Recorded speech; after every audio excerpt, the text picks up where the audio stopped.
The federal ఆంధ్రప్రదేశ్కి స్వాగతం. ఆంధ్రప్రదేశ్ ముఖ్యమంత్రి, మాజీ ముఖ్యమంత్రి నియోజకవర్గాలు ఎలా ఉండాలి?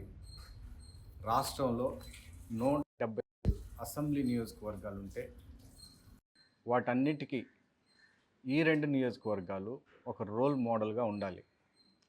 అలా కాకుండా ఏళ్ల తరబడి ఆ నియోజకవర్గాలకి అదే నాయకులు ప్రాతినిధ్యం వహిస్తున్నా కూడా ఆ రెండు నియోజకవర్గాల్లో ఎందుకు అభివృద్ధి జరగడం లేదు, ఎందుకు అభివృద్ధి కుంటుపడుతూనే ఉంది అన్న విషయాలు ఆంధ్రప్రదేశ్ రాష్ట్ర రాజకీయాల్లో కీలకమైనటువంటి అంశాలుగా మారాయి.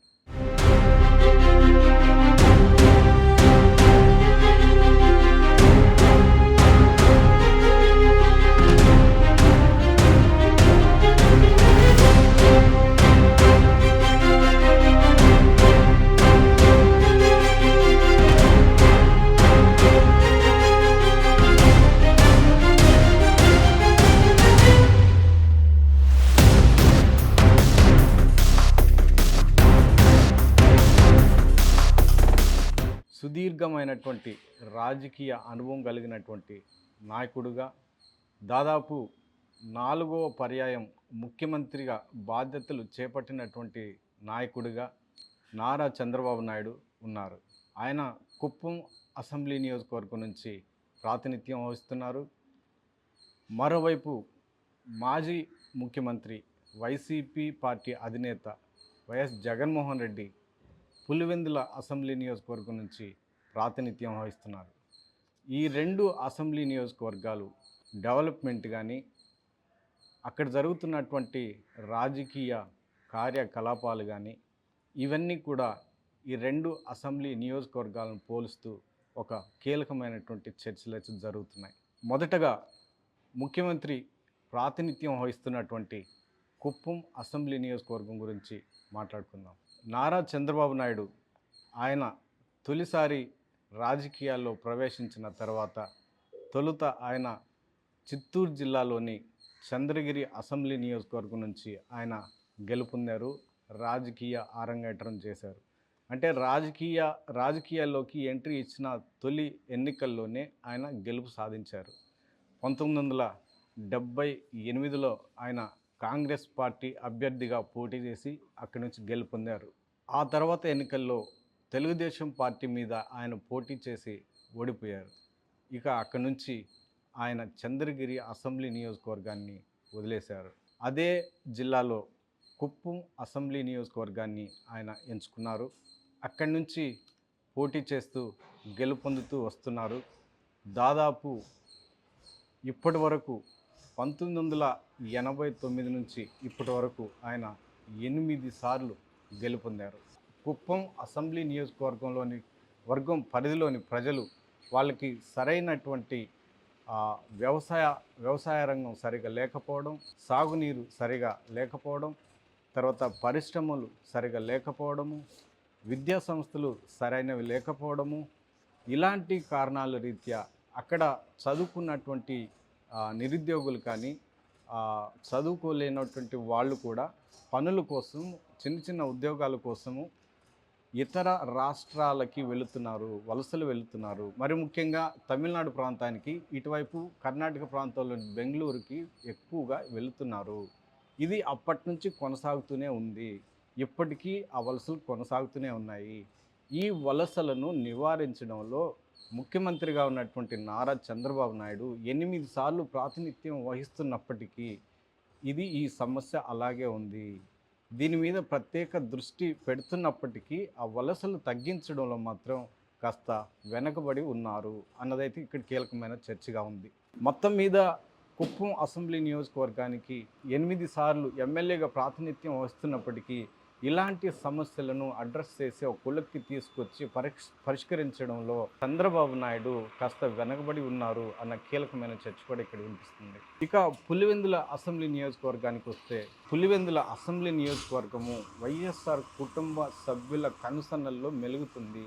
వాళ్ళు ఏది చెప్తే అదే జరుగుతుంది, వాళ్ళకి ఓటమి అంటూ లేదు అన్న చర్చ కూడా ఉంది ఇక్కడ. వైఎస్ రాజశేఖర రెడ్డితో వైఎస్ రాజశేఖర రెడ్డి దగ్గర నుంచి ఇప్పుడు జగన్మోహన్ రెడ్డి వరకు వీళ్ళ కుటుంబ సభ్యులే ఇక్కడ ఎమ్మెల్యేలుగా గెలుస్తూ వస్తున్నారు. వైఎస్ఆర్ తొలుత పోటీ చేసి 1978లో ఇక్కడి నుంచి ఎమ్మెల్యేగా తొలిసారిగా ఎన్నికయ్యారు. ఆ తర్వాత వాళ్ళ కుటుంబ సభ్యులే అక్కడి నుంచి పోటీ చేస్తూ గెలుపొందుతున్నారు. ఇటీవల 3 దఫాలుగా ఆయన మరణ అనంతరం ఆయన కుమారుడు వైఎస్ జగన్మోహన్ రెడ్డి ఇక్కడి నుంచి పోటీ చేసి గెలుపొందారు. ఇక్కడ కూడా అనేక సమస్యలు ఉన్నప్పటికీ ప్రధానంగా కొన్ని సమస్యలు అయితే ఇక్కడ కీలకమైన చర్చగా మారాయి. ఇక్కడ కూడా వలసలు ఉన్నాయి. చదువుకున్న వాళ్ళకి సరైనటువంటి ఉద్యోగాలు దొరకడం లేదు. వ్యవసాయ రంగం మీద ఆధారపడినటువంటి కూలీలకు కానీ ఇతరులకు కానీ సరైనటువంటి పనులు దొరకడం లేదు. దీనివల్ల ఈ ప్రాంతపు ప్రజలు అధికంగానే వలసలు వెళుతున్నారు. ఇంత సుదీర్ఘకాలం పాటు వైఎస్ఆర్ కుటుంబానికి కంచుకోటగా ఉన్నటువంటి ఈ పులివెందుల అసెంబ్లీ నియోజకవర్గంలో వలసలు నివారించడంలో వైఎస్ఆర్ కుటుంబ సభ్యులు కానీ ప్రస్తుతం ఎమ్మెల్యేగా ఉన్నటువంటి మాజీ ముఖ్యమంత్రి వైఎస్ జగన్మోహన్ రెడ్డి కూడా వెనకబడి ఉన్నారు అన్నదైతే ఇక్కడ కీలకమైన చర్చగా ఉంది. పులివెందుల అసెంబ్లీ నియోజకవర్గం పరిధిలో ఉన్నటువంటి యురేనియం ప్లాంట్ వల్ల ఇక్కడ తీవ్రమైనటువంటి అనారోగ్య సమస్యలు తలెత్తుతున్నాయి. దీనివల్ల స్థానిక ప్రజలు అనేక అనారోగ్యాలు పాలవుతున్నారు. క్యాన్సర్ వంటి ప్రమాదకరమైనటువంటి వ్యాధుల బారిన పడుతున్నారు. దీనిని అడ్రస్ చేయడంలోనూ నివారించడంలోనూ జగన్మోహన్ రెడ్డి కాస్త వెనకబడి ఉన్నారు. ప్రత్యేక దృష్టి సారించినప్పటికీ అవి సఫలీకృతం కావడం లేదు అన్న చర్చ కూడా ఉంది. ఇక్కడ పరిశ్రమలు కీలకమైనటువంటి పెద్ద పరిశ్రమలు ఈ ప్రాంతంలో ఏర్పాటు చేయడంలో కూడా జగన్మోహన్ రెడ్డి వెనకబడి ఉన్నారు. దీని మీద దృష్టి సారించడం లేదు అన్న చర్చ కూడా ఉంది. దీంతో పాటుగా వ్యవసాయ రంగాన్ని అభివృద్ధి చేయడంలో కానీ ప్రతి ఎకరానికి సాగునీరు అందించడంలో కానీ ప్రత్యేకమైనటువంటి దృష్టి సారించడం లేదు అన్న విమర్శలు కూడా ఉన్నాయి. పులివెందుల్లో ప్రతిష్టాత్మకంగా తీసుకొచ్చినటువంటి మెడికల్ కాలేజీ కూడా అసంపూర్తిగానే ఉంది. దాని నిర్మాణం పూర్తి స్థాయిలో జరగలేదు. ఇది జరిగితే ఆ ప్రాంతంలో కాస్త అభివృద్ధి జరిగే అవకాశం ఉంది అన్న కీలకమైన చర్చ కూడా ఉంది. ఈ 2 అసెంబ్లీ నియోజకవర్గాల్లో ప్రధాన సమస్యలు ఇలా ఉన్నాయి. అక్కడ స్థానిక ప్రజలు చాలా తీవ్రమైనటువంటి అసంతృప్తులతో ఉంటున్నారు, వలసలు వెళ్తున్నారు, వాళ్ళకి సరైనటువంటి ఉపాధి లభించడం లేదు. ఇలాంటి సమస్యలన్నీ అక్కడ ప్రజలు ఎదుర్కొంటున్నారు.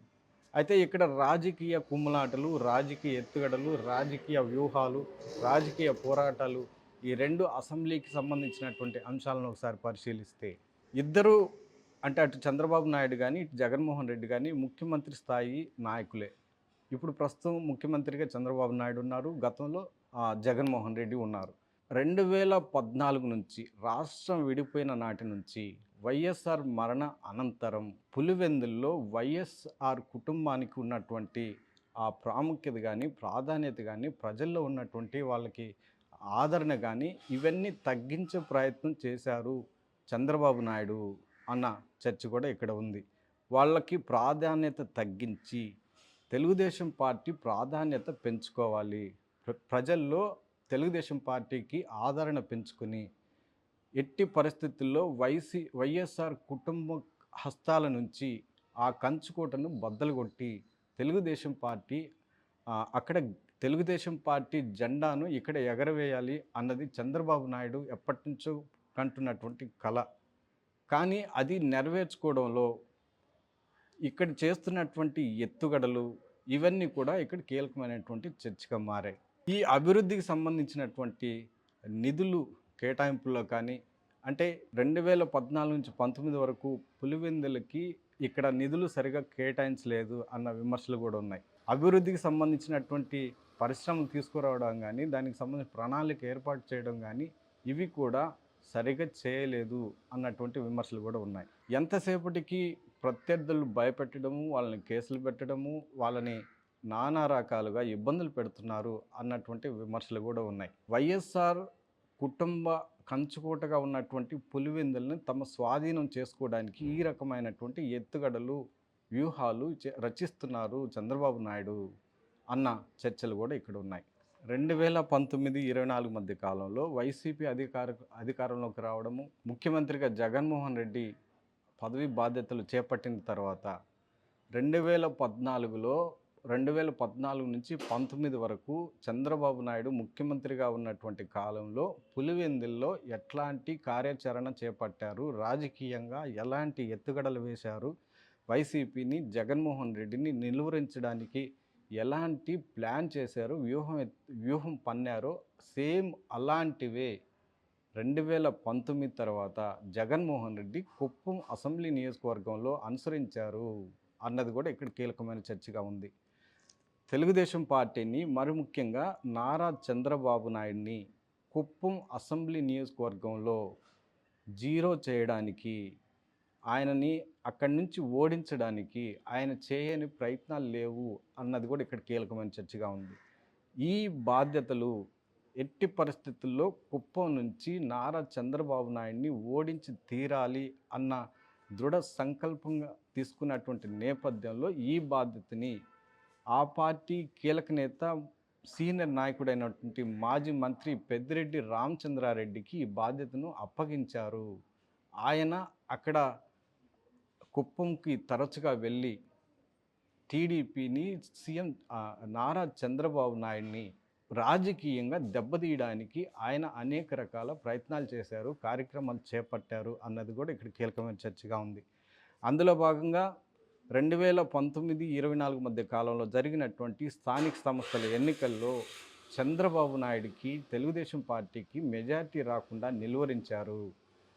పూర్తి స్థాయిలో వైసీపీని అధికారంలోకి తీసుకురావడానికి, వైసీపీ అభ్యర్థులను గెలిపించుకోవడానికి ఆయన చేయనటువంటి పని లేదు అన్నది కూడా ఇక్కడ కీలకమైనటువంటి చర్చ.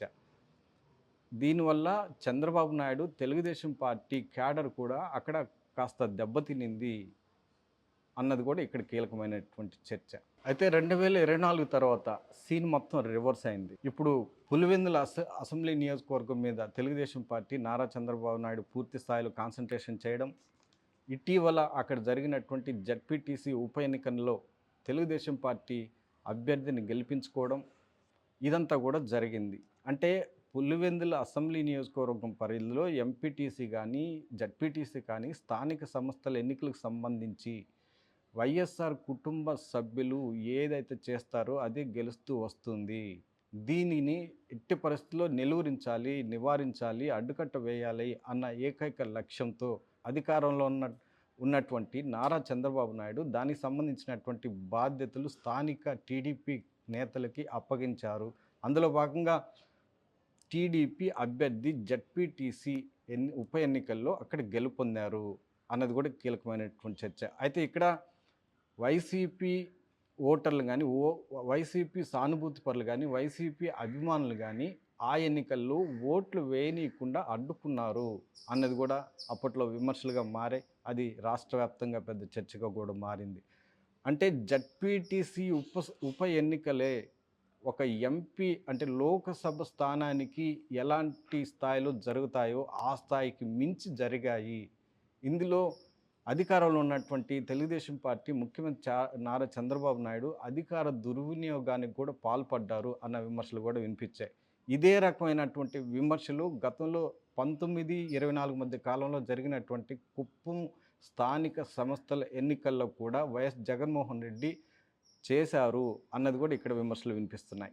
మొత్తం మీద ఈ రెండు అసెంబ్లీ నియోజకవర్గాల పరిస్థితులు ఒకసారి పరిశీలిస్తే అభివృద్ధి పరంగా ఇలా ఉన్నాయి, రాజకీయ పరంగా వాళ్ళ ఎత్తుగడలు, వ్యూహాలు ఇలా ఉన్నాయి. అంటే ఎంతసేపటికి వైఎస్ జగన్మోహన్ రెడ్డిని, వైసీపీని పులివెందుల్లో ఎట్టి పరిస్థితుల్లో నిలువరించాలి, ఓడించాలి అని తెలుగుదేశం పార్టీ, నారా చంద్రబాబు నాయుడు వ్యూహాలు, ఎత్తుగడలు వేస్తుంటే, కుప్పంలో టీడీపీని, నారా చంద్రబాబు నాయుడిని ఎట్టి పరిస్థితుల్లో ఓడించి తీరాలి అన్న ఏకైక లక్ష్యంతో వైసీపీ, జగన్మోహన్ రెడ్డి వ్యవహరించారు అన్న చర్చ కూడా ఇక్కడ కీలకంగా ఉంది. మొత్తం మీద ఒకరినొకరిని ఓడించుకోవడానికి చూస్తున్నారు కానీ అసెంబ్లీ నియోజకవర్గం పరిధిలో ప్రజల సమస్యలు కానీ, కీలకమైనటువంటి సమస్యలను పరిష్కరించి ఒక రోల్ మోడల్గా వీళ్ళే పెద్ద నాయకులుగా ఉన్నటువంటి నేపథ్యంలో ఈ రెండు నియోజకవర్గాలని 175 అసెంబ్లీ నియోజకవర్గాలకి రోల్ మోడల్గా తీర్చిదిద్దడంపై దృష్టి సారించడం లేదు. ఎంతసేపటికి రాజకీయ ఆధిపత్యం కోసమే చూస్తున్నారు అన్నదైతే ఇక్కడ కీలకమైనటువంటి విమర్శలుగా ఉన్నాయి, చర్చగా కూడా ఉంది.